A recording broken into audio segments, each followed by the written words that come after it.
안녕하세요. 오늘의 사연은 시모와 크게 다투신 며느리분이 보내주셨습니다. 시모와 다툼 끝에 결국 시모의 항복을 받아냈다고 하시는데요. 무슨 사연일지 지금부터 읽어보도록 하겠습니다. 안녕하세요.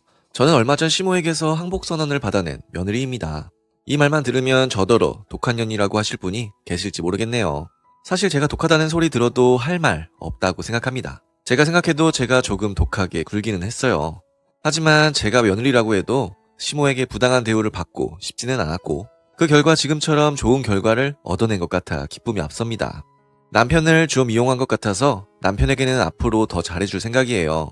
물론 시모가 딴 맘을 품지 않고 계속 얌전히 지내야 가능한 일이겠지만요. 이 이야기를 하려면 저와 남편이 결혼할 때부터 거슬러 올라가야 합니다.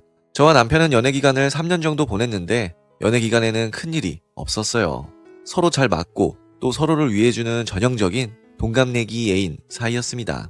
시댁에서도 우리 집안에서도 우리 사이를 특별히 반대하는 사람은 없었고요. 결혼 후 정신병자처럼 굴던 시모도 연애 기간에는 그렇게 큰 문제를 일으키지 않았습니다. 사실 그때도 소소한 문제를 일으키기는 했지만요. 몇몇 에피소드 중 유독 기억나는 사건이 하나 있네요. 제가 시모를 처음 어머님이라 부른 지 얼마 뒤의 일이었습니다. 제가 시부모를 식당에 모시고 갔죠. 어머님, 아버님, 식사 괜찮으셨어요? 제 질문에 시아버지는 잘 먹었다고 평범하게 말씀하셨습니다. 문제의 식당은 시아버지 입맛과는 다소 맞지 않는 곳이었습니다. 시아버지가 중식을 좋아한다고 들어서 중식당에 모시고 갔는데 또 시아버지가 단맛이 강한 음식은 좋아하지 않는다는 걸 몰랐거든요. 그런데 제가 모시고 간 중식당이 하필 음식을 무척 달게 만드는 곳이었던 거죠. 설탕 대신 사카린을 쓰는 게 아닌지 의심될 만큼 달게 만드는 곳이었습니다. 하지만 시아버지는 그 자리에서는 제게 나쁜 말씀을 안 하셨어요. 그게 기본적인 예의이기도 하잖아요. 막말로 얻어먹은 입장에서 제게 뭐라 하는 건 아니니까요. 하지만 시모는 달랐습니다. 음식이 이게 뭐니?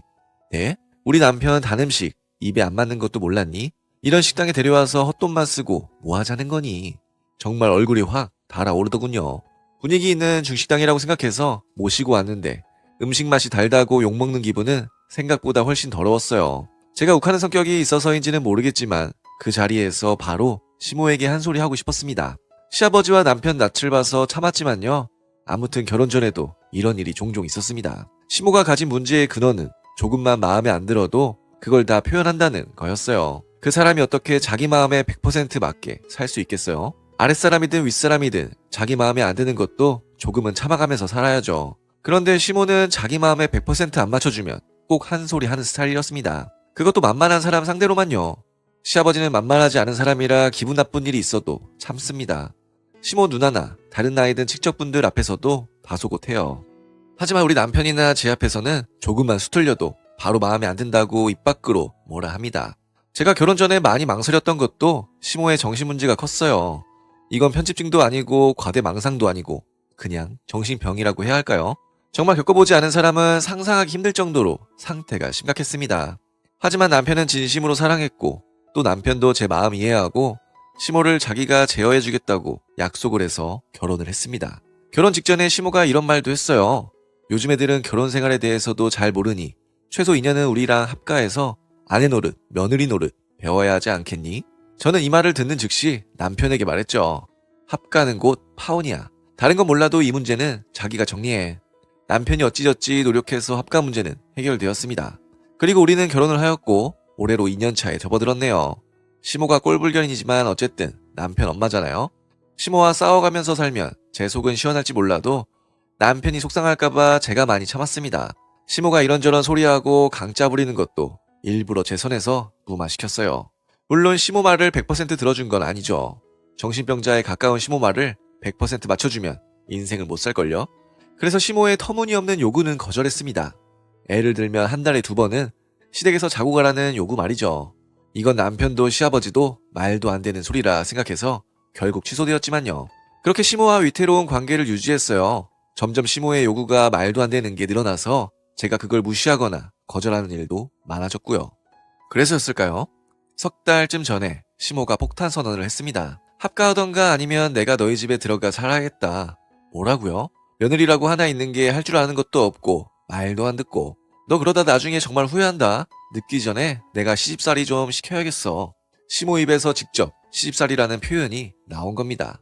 자기도 며느리 생활해봤으니 시집살이라는 표현이 얼마나 끔찍한 건지 잘 알 텐데 그 대놓고 제게 시집살이 운운한 거예요. 화도 나고 기가 막히고 어이도 없고 무엇보다 이 시모라는 인간에 대한 근본적인 회의가 들었습니다. 이 인간을 그냥 내버려두면 제 삶이 망가질 것 같은 느낌이 들었어요. 그래서 저는 시모를 손봐주기로 했습니다. 어떻게 손봐줄까 하고 고민하다 결국 시모의 약점을 찌르기로 했습니다. 시모가 정말 아끼는 게 두 가지가 있거든요. 자기 아들과 다니는 봉사단체요. 그 두 곳을 치면 시모에게 타격을 줄 수 있으리라 생각했어요. 마침 저도 시모 따라 문제의 봉사단체에 몇 번 간 적이 있고 카톡 연락망도 있었거든요. 일단 그걸 활용해서 시모가 어떤 사람인지 그 단체 사람들에게 낱낱이 알렸습니다. 입으로는 봉사네 뭐니 외치지만 정작 자기 며느리에게 대놓고 시집살이 시켜야 한다고 할 정도의 정신병자라는 것을 알렸죠. 선동과 날조를 할 필요도 없었어요. 시모가 제게 보낸 문자 메시지들만 모아도 가관이 따로 없었거든요. 옛날에는 시집살이 10년이 기본이었단다. 며느리가 우더른을 잘 돌보지 않으면 집안 대가 끊기고 멸족된다. 이런 저주 섞인 메시지도 고스란히 남아있었으니까요.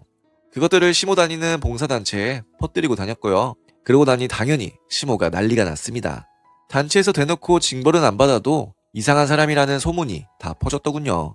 사실 그 단체 평균 연령이 젊은 편이고 시모는 일종의 노인 우대로 모시고 다녔던 건데 그 노인이 며느리에게 이상한 소리나 하는 정신병자라는 게 널리 퍼졌으니까요. 처음에는 시모가 저 때문에 그런 일이 벌어진 줄도 모르다 뒤늦게 알고 난리치더군요. 그때 저는 남편에게 말했습니다. 내가 어머님께 그런 일을 왜 했던 줄 알아? 왜 그랬는데? 어머님이 날 시집살이 시키겠다고 하셨잖아. 조만간 합가 아니면 자기가 우리 집 들어온다고.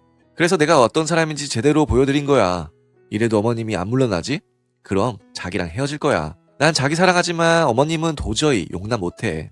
이쯤에서 그냥 나랑 시모랑 서로 없는 사람 취급하고 살던가 이혼하던가 자기가 결정해. 저도 남편도 서로를 사랑했지만 이 문제만큼은 물러날 수 없었어요. 시모를 방치하면 제 남은 삶이 망가질 게 눈에 보였으니까요. 결국 남편도 제 편을 들어주었습니다. 일이 거기까지 오니 시모도 현실을 깨닫더군요. 제가 만만한 며느리가 아니라는 사실을요. 절 잘못 건드렸다 자기 삶에 상당 부분을 차지하던 봉사단체에서는 따돌림 당하고 남편도 자기 편을 안 들어주는 걸 알았으니까요. 여기서 더 나아가면 저는 정말 시모를 이 사회에서 생매장했을 겁니다. 시모도 제가 어떤 사람인 줄 깨닫고는 꼬리를 말았어요. 남편 통해서 딱 한마디 하더군요. 앞으로 서로 죽은 사람처럼 보고 살자고.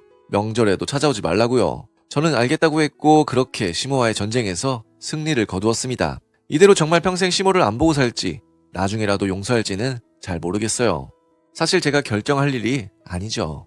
시모가 자기 잘못을 완전히 깨닫고 제게 사과를 하던가 최소한 다시 교류하며 살자고 이야기를 해야 할 일이니까요. 그런 일이 없다면 평생 시모 얼굴도 안 보고 사는 거죠. 나중에 죽고 나면 장례식장에나 가줄 생각입니다. 제 이야기는 여기까지고 들어주셔서 감사합니다. 네, 오늘의 사연은 여기까지입니다. 시모와의 다툼 끝에 결국 절연을 하셨다는 말씀이셨습니다. 서로 얼굴 안 보고 사는 게 행복할 때도 있다는 생각이 드네요. 그럼 저는 다음 사연으로 돌아올 테니 구독과 좋아요, 알람 설정 부탁드려요.